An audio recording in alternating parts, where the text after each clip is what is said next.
shall ye eat unleavened bread. Even the first day ye shall put away leaven out of your houses.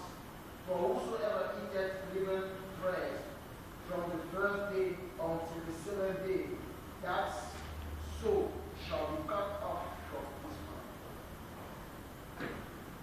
Who can help me in everything I just read now? Just 2 things. I helped you already by mentioning the word man. Je dis que 2 choses de nous sont ici là. Le premier c'est quoi? L'agneau. Et le deuxième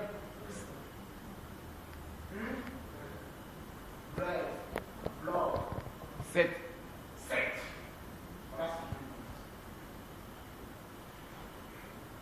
I said the first word I want to notice here is the word lamb. God, Jesus is called the Lamb of God. Jésus s'appelle comment? L'agneau de Dieu. L'agneau. Alors Dieu a prescrit ici de manger. Et le deuxième qui nous vient à cœur, le deuxième ici, c'est 7. Dieu leur demande de fêter la Pâque pendant 7 jours. Vous comprenez ce que je suis en train de dire? Vous êtes avec moi? Nous allons pas venir. Allons à Luc. Let's go. Look.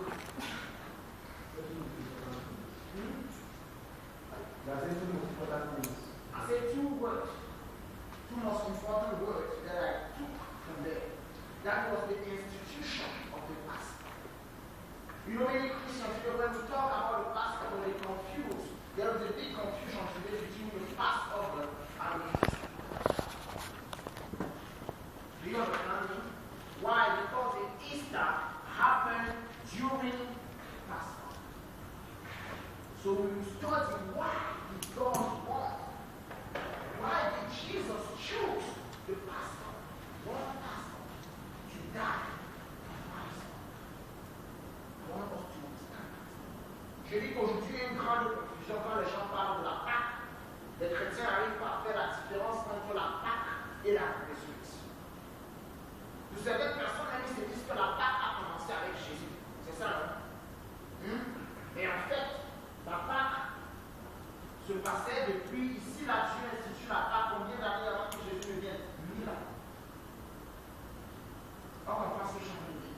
Maintenant, la question, c'est la Pâque devait durer 7 jours. Pourquoi Jésus a choisi une Pâque pour mourir et ressusciter? Pourquoi est-ce que Dieu a voulu que ce soit pendant la Pâque que Jésus meurt?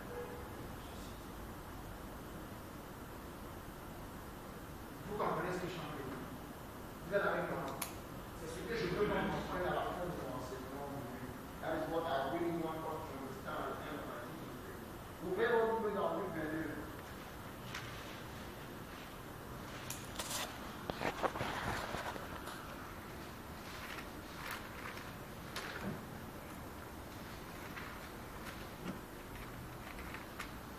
On va suivre verset 7. Luc 22 dans le second.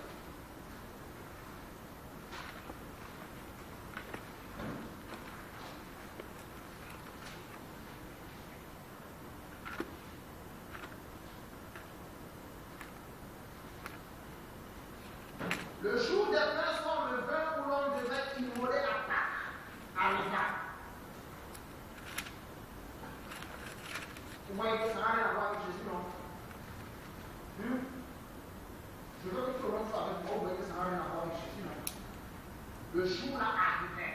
Ça veut dire quoi? Ça veut dire que chaque année, depuis que les Israéliens sont quittés l'Égypte, chaque année, ils célébraient la Pâque. Ça, c'était l'ordonnance et la prescription que Dieu leur a donnée. Ça veut dire qu'avant que Jésus ne vienne, la Pâque a été célébrée au minimum combien de fois? 1000 fois. 1000 fois. On se comprend bien? Merci. Je veux bien que chacun comprenne ça. Ne soyez pas. La Bible dit que la connaissance de bonne information. Monsieur, let me read for you. I want you to progress in the Then came the day of unleavened bread, when the Passover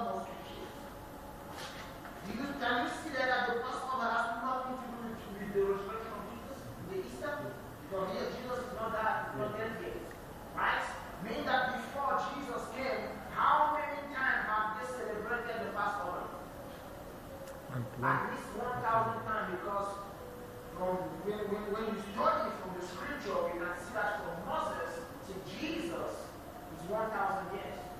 Meaning that they celebrated the Passover at least for 1,000 years. But you will discover now that they did not understand what they were celebrating. Ézéchiel, le plus poignant dans l'histoire que nous avons étudiée aujourd'hui, c'est que ces gens n'avaient jamais compris ce qu'ils célébraient. Vous comprenez ce que je suis en train de dire? I say that these people never understood what they were saying. I know what I'm talking about. Quand vous allez dans Exode, Dieu leur dit toujours dans Exode, si je ne me trompe pas, Dieu leur dit dans Exode, quand vos enfants vont vous demander pourquoi est-ce que vous faites ça. Vous avez déjà vu ça dans Exode? Have you ever read that in Exodus? Qu'est-ce qu'ils vont répondre à leurs enfants? C'est l'Éternel qui nous a demandé. God said in Exodus, when your children or your grandchildren will ask you, why do you behave